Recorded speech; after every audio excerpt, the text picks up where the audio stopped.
32મું પાનું નંબર। આજે આપણે ગોપાલદાસ વિશે વાંચશું। ગોપાલદાસ જે છે ભગવદી એ જ્ઞાતે ઔદિત્ય બ્રાહ્મણ છે, દિયોર ગામમાં રહે છે। તેઓ સેંદરડાવાળા લક્ષ્મીદાસના ખાસ કારણિક હતા।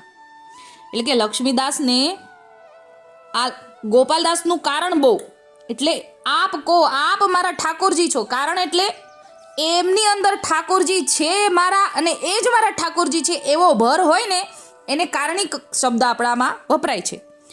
તેનો ભર તેને ઘણો જ હતો, તેથી લક્ષ્મીદાસ તેમને શ્રી ગોપાલલાલની લીલાનું વર્ણન કહી સંભળાવતા।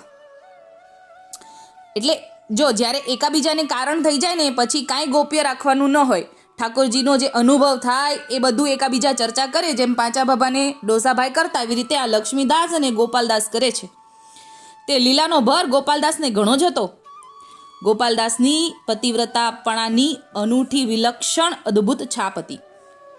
એવી અસીમ કૃપા શ્રીજીએ ગોપાલદાસ ઉપર કરી હતી, તેથી ગોપાલદાસનું મન શ્રી ગોપાલલાલ સિવાય બીજા કશામાં લાગતું જ નહીં અને સદૈવ તે જ લીલાના ભરભારમાં મસ્ત બનીને રહેતા અને પરદેશમાં ફરી ગોપાલલાલજીના જશ પરાક્રમ પતાબળનું અને તેના ગુણનું વર્ણન પોતાના મુખથી કહીને સર્વને સંભળાવતા। એટલે ઠાકોરજીએ અહીંયા પણ પાંચા બાબાની જેમ યશનો ગુણ પધરાવ્યો એમ કહી શકાય। ગોપાલદાસ જે બ્રાહ્મણ છે એમની વાત કરીએ તો પતિવ્રતપણાની એક ટેકની સદા પ્રશંસા પોતાની રસિક વાણી દ્વારા કરતા અને સર્વના મનમાં સંદેહનું નિવારણ કરી સર્વના મનની દ્રઢતા વધારતા।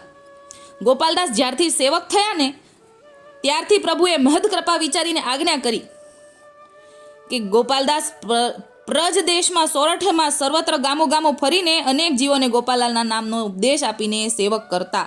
એટલે ઠાકોરજીએ મોહનદાસ કાણાની જેમ સેવક કરવા માટે પણ એમને અધિકાર આપી દીધો હતો કે તું વૈષ્ણવ કરી શકે છે, એવી રીતે સેવક કરી દે। અને પ્રભુજીના નામની જેકારનો નાદ જય શ્રી ગોપાલના નામનો ગુંજતો કર્યો।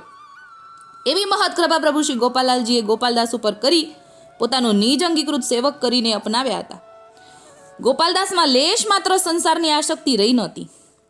જેમને સ્વરૂપ, આપણે ગઈકાલે નાની વાતમાં જોયું ને કે જેમને સ્વરૂપ નિષ્ઠા થઈ જાય પછી સંસાર આસક્તિ રહેતી નથી। પહેલાં તો સંસાર આસક્તિ ન રહે ત્યારે જ સ્વરૂપ નિષ્ઠા થાય।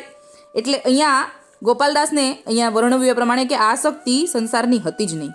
તેમણે ગોપાલલાલજીના લીલા પ્રસંગ અને વચનામૃતમાં ઘણા ઉતારા પોતાની પોથીમાં કર્યા હતા અને પોતાના અનુભવના પ્રસંગો ઘણા લખ્યા હતા। તેમણે લીલાભર નામનો ગ્રંથ ગદ્યમાં લખ્યો છે।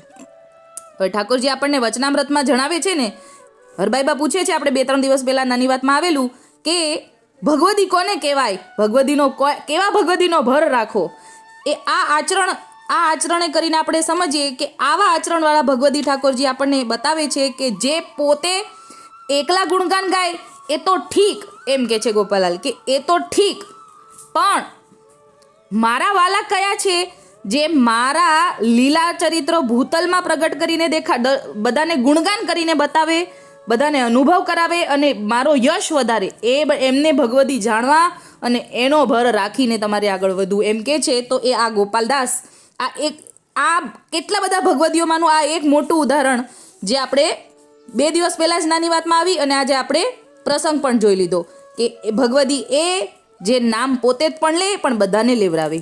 એ આપણા પાંચા બાબા જે 108 ભગવદીઓ છે એ બધા જ આવી ગયા, પણ આજે આપણે માત્ર નાની વાતમાં કેટલુંક કહીએ ગોપાલદાસની વાત લઈને આજે આપણે નાની વાતને વિરામ આપું છું। બોલ શ્રી ગોપાલ લાલ કી જય।